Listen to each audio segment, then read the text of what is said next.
बिस्मिल्लाहिर्रहमानिर्रहीम। अस्सलामुअलैकुम students, welcome to bio with Musammir. Students, आज हम फंजाई के ग्रुप को स्टडी करेंगे और उसका नाम है एस्कोमाइकोटा। अच्छा स्टूडेंट, देखें जो वर्ड एस्कोमाइकोटा है ये कॉम्बिनेशन है टू वर्ड्स का। पहला वर्ड है asco and the second word is mycota. देखें एस्को जो वर्ड है दैट इज फ्रॉम एस्काई, और एस्काई का मतलब होता है सेक्स। असल में इस ग्रुप के जो मेंबर्स हैं उनकी माइसीलियम के अंदर कुछ सैक लाइक स्ट्रक्चर मौजूद होते हैं, और वो जो सैक लाइक स्ट्रक्चर हैं उनके लिए हम वर्ड इस्तेमाल करते हैं एस्काई, जिनका सिंगुलर जो है वो एस्कस है। तो एस्कस की जो शेप है वो तकरीबन कुछ इस तरह की होती है, और इस तरह के जो स्ट्रक्चर है जिनको हम कहते हैं एस्काई। तो एस्काई जो है वो सैक लाइक स्ट्रक्चर की वजह से हमने इस ग्रुप को एस्को का नाम दिया है। और सेकंड जो वर्ड है वो है जी माइकोटा, और ये जो माइकोटा वर्ड है ये माइकोलॉजी से है, माइकोलॉजी। और mycology is basically the study of fungi, और वहीं से हमने इसकी क्लासिफिकेशन में ग्रुप के लिए जो वर्ड इस्तेमाल किया है वो है जी माइकोटा। अब फंजाई के स्टूडेंट जितने भी ग्रुप हैं उनमें ये माइकोटा वर्ड जो है वो यूज होता है, जैसे जाइगोमाइकोटा, बेसिडियोमाइकोटा, इसी तरह से एस्कोमाइकोटा और ड्यूटेरोमाइकोटा। ये जो एस्कोमाइकोटा के मेंबर्स हैं इनको हम एस्कोमाइसीड्स कहते हैं। अच्छा स्टूडेंट्स, एस्कोमाइकोटा जो है this one is the largest group of the fungi, और इसमें आपको तकरीबन 60,000 स्पीशीज जो है वो मिलेंगी। और इन 60,000 स्पीशीज में से 50% स्पीशीज ऐसी हैं जो एलजी के साथ एक रिलेशनशिप जो है वो बना लेती हैं, और जब फंजाई और एलजी का आपस में एक रिलेशनशिप बनता है, म्यूचुअलिस्टिक रिलेशनशिप, तो उसको हम क्या कहते हैं जी, दैट इज कॉल्ड लाइकन्स। तो उस रिलेशनशिप के लिए हम लाइकन्स का वर्ड यूज करते हैं। तो 50% फंजाई जो है इस ग्रुप की वो लाइकन फॉर्मेशन के अंदर इन्वॉल्व है। अच्छा स्टूडेंट, कुछ जनरल करेक्टर्स इस ग्रुप के देख लेते हैं। तो इस ग्रुप के जो मेंबर हैं अगर आप उनकी हाइफी को देखें तो इनकी जो हाइफी होती है दैट इज सेप्टेट, और सेप्टेट हाइफी हम उसको कहते हैं जिस हाइफी के अंदर, फॉर एग्जांपल अगर हाइफी इस तरह से है, और हाइफी स्टूडेंट आपको पता है कि एक थ्रेड लाइक स्ट्रक्चर है, और अगर उस हाइफी के अंदर क्रॉस वॉल जो है वो हाइफी में प्रेजेंट है तो देन उस हाइफी को हम सेप्टेट हाइफी कहते हैं। अब ये हाइफी सेप्टेट है, लेकिन इस हाइफी के अंदर आपको नजर आ रहा है स्टूडेंट कि इस हाइफी के अंदर परफोरेशन जो है वो मौजूद है, और इन परफोरेशंस के जरिए क्या होता है, इन परफोरेशंस के जरिए जो साइटोप्लाज्म है वो मूव करता रहता है। और साइटोप्लाज्म की जो मूवमेंट होती है उसका एक फायदा ये भी होता है कि फंजाई इजीली ग्रो कर सकती है, इसके अलावा मटेरियल वगैरह एक सेल से दूसरे सेल में मूव कर जाते हैं। अच्छा स्टूडेंट, जिसका इस ग्रुप का सेकंड कैरेक्टर है वो है कि इस ग्रुप के जितने भी मेंबर हैं इनमें लेंथी डाइकैरोटिक फेज होता है। और लेंथी डाइकैरोटिक फेज का मतलब ये है, डाई, जैसा कि आपको पता है कि डाई के मीनिंग जो है वो टू, और इसी तरह से कैरोटिक जो है वो कैरियन से, जिसका मतलब होता है न्यूक्लियस। तो होता यह है कि हाइफी के अंदर एक सेल में टू न्यूक्लियाई जो है वो प्रेजेंट होते हैं। जैसे कि अगर इसी हाइफी में अगर हम एक एक न्यूक्लियस और ऐड कर दें तो ये जो हाइफी है ये डाइकैरोटिक बन जाएगी। तो इनमें डाइकैरोटिक लेंथी फेज जो है वो प्रेजेंट होता है। अच्छा स्टूडेंट्स, इसमें जो एग्जांपल्स इनकी आ रही हैं वो हमारे पास जो है वो यीस्ट है, इसी तरह से न्यूरोस्पोरा है, मॉरल्स है, ट्रफल्स है, पेनिसिलियम है, और कफ फंजाई है। ये फंजाई जो है ये सारी की सारी ये इंक्लूडेड है एस्कोमाइकोटा के अंदर। तो एस्कोमाइकोटा के जो मेंबर्स हैं उनमें रिप्रोडक्शन जो है वो सेक्सुअल भी है और एसेक्सुअल रिप्रोडक्शन भी है, यानी ये एसेक्सुअली और सेक्सुअली दोनों मेथड्स के जरिए ये रिप्रोड्यूस करते हैं। अब इनमें जो एसेक्सुअल रिप्रोडक्शन होती है वो किस तरह से होती है? एसेक्सुअल रिप्रोडक्शन जो है इनमें वो बडिंग के जरिए होती है, या इस ग्रुप के मेंबर्स में कोनिडिया के जरिए, या फिर फिजन। तो स्टूडेंट इसमें बडिंग में क्या होता है, जैसे बडिंग यीस्ट में प्रेजेंट होती है, और यीस्ट के अंदर जैसे ये यीस्ट है तो यीस्ट में एक मिनिएचर स्ट्रक्चर जो है उसी यीस्ट के साथ बनता है, जिसको हम कहते हैं जी बड। और ये बड जो है जब ये ग्रो करता जाता है तो जैसे ये बड ग्रो करता जाएगा तो इससे एक नया ऑर्गेनिज्म जो है वो इसके साथ ही वो बन जाएगा। और जैसे वो नया ऑर्गेनिज्म बन जाएगा तो ये इससे सेपरेट हो जाएगा, या कभी ऐसा भी होता है कि सेपरेट नहीं होता बल्कि ये चेन की फॉर्म में एक ही जगह पे प्रेजेंट होते हैं, तो उसको हम कहते हैं जी चेन बडिंग। तो एक बडिंग के प्रोसेस के जरिए रिप्रोडक्शन होती है जिसको हम एसेक्सुअल रिप्रोडक्शन कहते हैं। और इसके अलावा कोनिडिया फॉर्मेशन के जरिए बड़े इसमें रिप्रोडक्शन होती है। और वो जो कोनिडिया फॉर्मेशन है, कोनिडिया फॉर्मेशन में हम ले लेते हैं एग्जांपल पेनिसिलियम की। तो पेनिसिलियम भी इसी ग्रुप का एक मेंबर है। इसमें पेनिसिलियम नोटेटम या पेनिसिलियम निग्रिकेन कुछ एक स्पीशीज जो है वो पेनिसिलियम की है। तो ये फॉर एग्जांपल पेनिसिलियम जो है इसमें कोनिडिया कैसे बनते हैं, कोनिडिया स्पेशल किस्म की ब्रांचेस के ऊपर बनते हैं, जिन ब्रांचेस को हम कहते हैं कोनिडियोफोर। और ये जो कोनिडियोफोर हाइफी है, कोनिडियो का मतलब कोनिडिया ही है और फोर का मतलब है बेरिंग, यानी ये ऐसी हाइफी है जिनके ऊपर कोनिडिया होते हैं। और ये हाइफी जो है इसके ऊपर मजीद ये जो हाइफी बनी है जिसको आप मेटुलाई का नाम देते हैं, और उसके ऊपर अगर आप देखें तो ये कुछ स्ट्रक्चर्स बने हुए हैं जिनको हम कहते हैं कोनिडिया। तो ये जो पेनिसिलियम है, पेनिसिलियम में कोनिडिया के जरिए इसकी रिप्रोडक्शन होती है। तो स्टूडेंट जो कोनिडिया है ये बेसिकली ग्रीक वर्ड है कोनस, जिसका मतलब होता है डस्ट, और दूसरा वर्ड जो है वो स्पोरा। ठीक है, तो इसको आप कोनिडियोस्पोर्स भी कह सकते हैं। तो ये कोनस और स्पोरा, कोनस डस्ट को कहते हैं और जो वर्ड है स्पोरा उसका मतलब होता है सीड, यानी ये डस्ट की तरह के छोटे छोटे स्ट्रक्चर्स होते हैं। और सीड का वर्ड इसके लिए क्यों यूज कर रहे हैं, क्योंकि जाहिर है ये अगली जो हाइफी है फंजाई की नेक्स्ट जनरेशन की वो बनाने में हेल्प कर रहे हैं, तो दैट्स वाई आप इनको सीड भी कह सकते हैं। और ये जो कोनिडिया है या कोनिडियोस्पोर है डिफरेंट कलर्स के होते हैं, ब्राउन, ब्लू, पिंक या टिंट, डिफरेंट इनके कलर्स हैं। और वो जो डिफरेंट कलर्स के कोनिडियोस्पोर हैं ये हर एक स्पीशीज को उसकी जो करेक्टरिस्टिक कलर है वो प्रोवाइड कर रहे होते हैं, और वो स्पीशीज जो है उसकी वजह से, उस कलर की वजह से पहचानी जा रही होती है।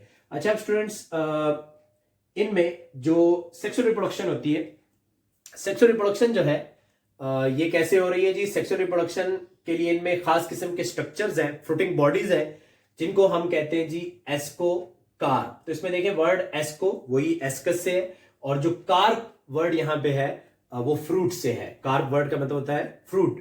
और इसी तरह से इनके अंदर मौजूद होते हैं कुछ सैक लाइक स्ट्रक्चर जिनको हम कहते हैं एस्काई। उनका सिंगुलर जो है वो एस्कस है और एस्काई का मतलब सैक। और फिर स्पोर स्पेशल टाइप के बनते हैं जिन स्पोर को हम कहते हैं एस्को स्पोर। अच्छा स्टूडेंट, सेक्सुअल रिप्रोडक्शन के अंदर दो चीजें जो है ये दो प्रोसेस जो है वो होते हैं सेक्सुअल रिप्रोडक्शन के दौरान। उनमें से एक को हम कहते हैं कैरियोगैमी और second one is called plasmogamy. देखिए जो वर्ड कैरियो है, कैरियो वर्ड का मतलब न्यूक्लियस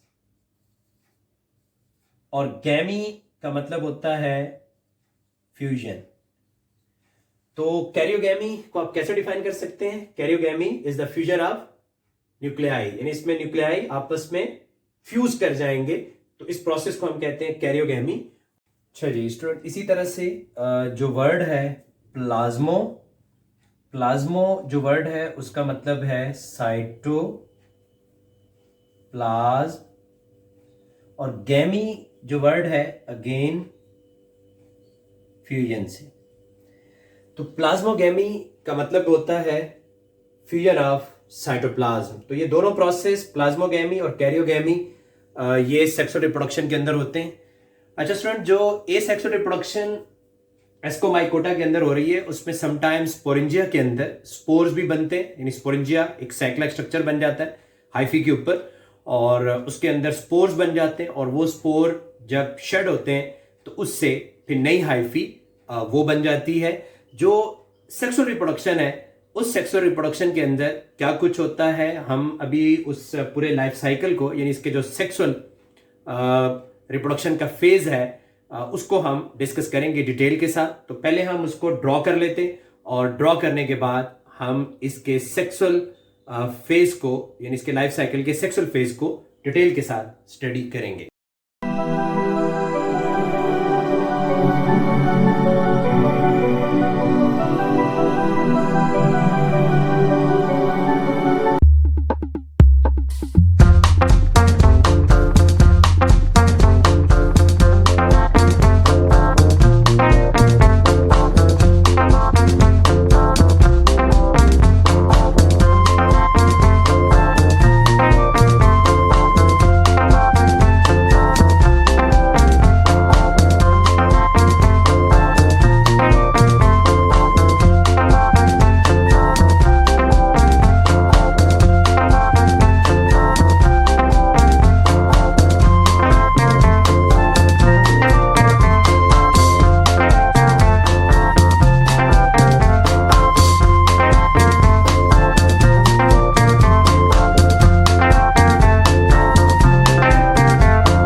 जी स्टूडेंट्स, तो अभी हम डिस्कस कर लेते हैं the life cycle of Ascomycota.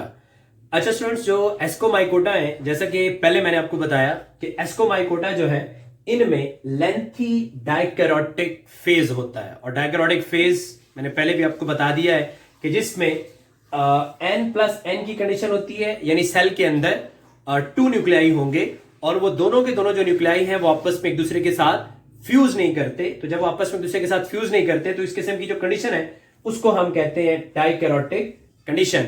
तो ये जो डाइकैरोटिक कंडीशन है, इस फॉर्म में जो स्ट्रक्चर इस एस्कोमाइकोटा के होते हैं उनको हम कहते हैं जी एस्कोकार्प। तो ये एस्कोकार्प जो है, जैसा पहले भी मैंने जिक्र किया है कि वर्ड जो एस्को है, एस्को का मतलब एस्काई से निकला है सैक, और कार्प जो वर्ड है ये हम इस्तेमाल करते हैं फ्रूट के लिए। तो ये बेसिकली इसकी हो जाएगी फ्रूटिंग बॉडी। तो ये अगर आप स्टूडेंट देखें तो ये इसकी फ्रूटिंग बॉडी है, कप शेप स्ट्रक्चर है। और ये जो कप शेप स्ट्रक्चर है इसमें जितनी भी हाइफी प्रेजेंट है वो सारी की सारी जो हाइफी है वो डाइकैरोटिक होगी, और उसी हाइफी के ऊपर डेवलप होते हैं कुछ इस तरह के स्ट्रक्चर्स, सैक लाइक स्ट्रक्चर्स। और ये जो सैक लाइक स्ट्रक्चर्स हैं इनको हम एस्काई कहते हैं, और उनका सिंगुलर जो है वो एस्कस होगा। तो ये आपके सामने एक एस्कस है, और ये जो एस्कस है, अगर आप एस्कस को देखें तो एस्कस इज आल्सो अ डाइकैरोटिक। तो ये भी डाइकैरोटिक है, यानी इसमें भी n+n की कंडीशन जो है वो आपको नजर आ रही है। अच्छा स्टूडेंट्स, एस्कस के अंदर क्या होता है जी? एस्कस के अंदर कैरियोगैमी का प्रोसेस होता है, और कैरियोगैमी मैंने पहले आपको बताया है फ्यूजन ऑफ न्यूक्लियस। तो न्यूक्लियाई जो है वो आपस में फ्यूज कर जाते हैं। तो जब न्यूक्लियाई आपस में फ्यूज कर जाएंगे तो एज अ रिजल्ट ये एक स्ट्रक्चर बन गया, आप इसको जाइगोट कह सकते हैं। तो ये जाइगोट बन गया और ये डिप्लॉयड होगा या 2n होगा। अच्छा स्टूडेंट, उसके बाद होता क्या है जी, ये जो एस्कस है, एस्कस के अंदर मियोसिस का प्रोसेस होता है, और आपको पता है कि मियोसिस के प्रोसेस की वजह से एक न्यूक्लियस कन्वर्ट हो जाएगा 4 न्यूक्लियाई के अंदर, और ये 4 न्यूक्लियाई जो है ये हैप्लॉइड होंगे। तो यहां आपको नजर आ रहा है कि एक एस्कस के अंदर ये 4 न्यूक्लियाई जो है वो डेवलप हो गए by the process of meiosis, और ये सारे के सारे जो न्यूक्लियाई है ये हैप्लॉइड है। अच्छा स्टूडेंट, इसके बाद इसमें फिर माइटोसिस का प्रोसेस होता है, और हर न्यूक्लियस जो है वो एक दफा फिर से डिवाइड हो जाता है, यानी आज 4 थे तो 4 से जो है वो कितने बन जाएंगे, 8 बन जाएंगे। तो यहां अगर आप देखें तो इस एस्कस के अंदर 8 न्यूक्लियाई हैं और इन न्यूक्लियाई को आप एस्कोस्पोर्स का नाम देते हैं। तो स्टूडेंट आप ये कह सकते हैं कि हर एस्कस के अंदर 8 न्यूक्लियाई जो है वो प्रेजेंट है। तो ये जो 8 न्यूक्लियाई हर एस्कस के अंदर प्रेजेंट है, ये जिनको हम एस्कोस्पोर का नाम दे रहे हैं, यही एस्कोस्पोर जो है वो बाद में शेड होने के बाद एक नई हाइफी बनाने में हेल्प करेंगे। तो अब जरा देख लेते हैं कि ये एस्कोस्पोर क्योंकि सारे के सारे ये प्रोड्यूस हो रहे हैं उसी फ्रूटिंग बॉडी के ऊपर, और जब ये मेच्योर हो जाएंगे, एस्कोस्पोर मेच्योर हो जाएंगे, तो जाहिर सी बात है एस्काई जो है वो बर्स्ट कर जाते हैं। तो एस्काई के बर्स्ट करने के बाद क्या होगा, इसके अंदर से जो स्पोर है वो बाहर शेड कर जाएंगे, यानी आप ये कह लें कि एस्कोस्पोर का डिस्पर्सल हो जाएगा। तो यहां स्टूडेंट आपको नजर आ रहा है कि एस्कोस्पोर जो है वो डिस्पर्स हो गए, यानी यहां से बाहर निकल गए। तो जब ये स्टूडेंट एस्कोस्पोर डिस्पर्स हो जाते हैं, डिस्पर्स होने के बाद अभी देखें यहां 2 टाइप के एस्कोस्पोर आपको नजर आ रहे हैं, एक रेड कलर से और दूसरे जो है वो ब्लू कलर से। तो ये जो डिफरेंट टाइप के एस्कोस्पोर्स हैं ये आगे जाकर डिफरेंट टाइप की हाइफी बनाने में हेल्प करते हैं।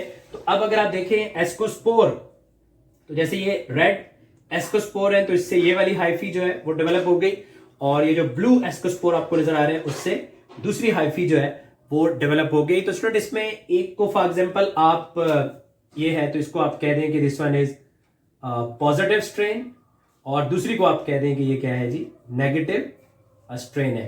तो एक पॉजिटिव स्ट्रेन होगी और दूसरी जो है वो क्या है, नेगेटिव स्ट्रेन हो जाएगी। अब ये जो दोनों स्ट्रेन है, जैसे मैं अगर पॉजिटिव स्ट्रेन की बात कर लेता हूं, अगर हम इसको एज अ फीमेल कंसिडर कर लें तो इसके ऊपर एक स्ट्रक्चर डेवलप होगा जिसके लिए हम वर्ड यूज करते हैं एस्कोगोनियम। तो ये जो एस्कोगोनियम स्ट्रक्चर इसके ऊपर जो है वो बना है, ये असल में क्या होगा जी, एन होगा।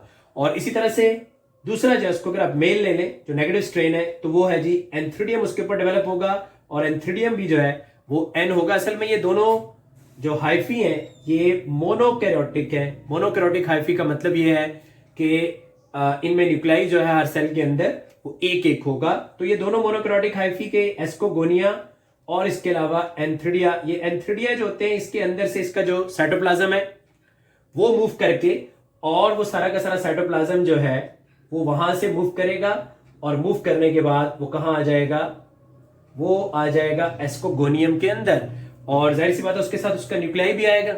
अच्छा, अब यहां जो प्रोसेस हुआ है उस प्रोसेस को हम कहते हैं प्लाज्मोगैमी। जैसा कि मैंने पहले आपको बताया कि प्लाज्मोगैमी का मतलब क्या है, प्लाज्मोगैमी आप कहते हैं फ्यूजन ऑफ साइटोप्लाज्म। तो यहां पे साइटोप्लाज्म की आपस में फ्यूजन हो जाएगी, लेकिन न्यूक्लियाई आपस में फ्यूज नहीं करेंगे, न्यूक्लियाई एक दूसरे से सेपरेट रहेंगे। और बाद में क्या होगा स्टूडेंट के इन्हीं से एक नई हाइफी जो है वो डेवलप होगी, और जब वो नई हाइफी, क्योंकि ये भी एक डाइक्रोटिक फेज आ गया, क्योंकि दोनों न्यूक्लियाई जब आपस में फ्यूज नहीं हुए, और जब दोनों न्यूक्लियाई आपस में फ्यूज नहीं हुए तो ये डाइक्रोटिक फेज है, और जब इससे नई हाइफी डेवलप होगी तो वो हाइफी भी डाइक्रोटिक होगी, और उसी डाइक्रोटिक हाइफी से फिर जो एस्कोकार्प हैं वो बन जाते हैं। तो इस तरह इनका लाइफ साइकिल जो है वो कंप्लीट हो जाता है। तो ये इनका सेक्सुअल लाइफ साइकिल है। तो स्टूडेंट्स हमारा आज का लेक्चर जो है वो यहीं तक था। इंशाल्लाह नेक्स्ट लेक्चर में आपसे मुलाकात होगी। मेरे यूट्यूब चैनल को सब्सक्राइब कीजिएगा और बेल आइकन को प्रेस कीजिएगा ताकि आपको आइंदा आने वाली वीडियोस टाइम पे मिलती रहें। Till that time, Allah Hafiz.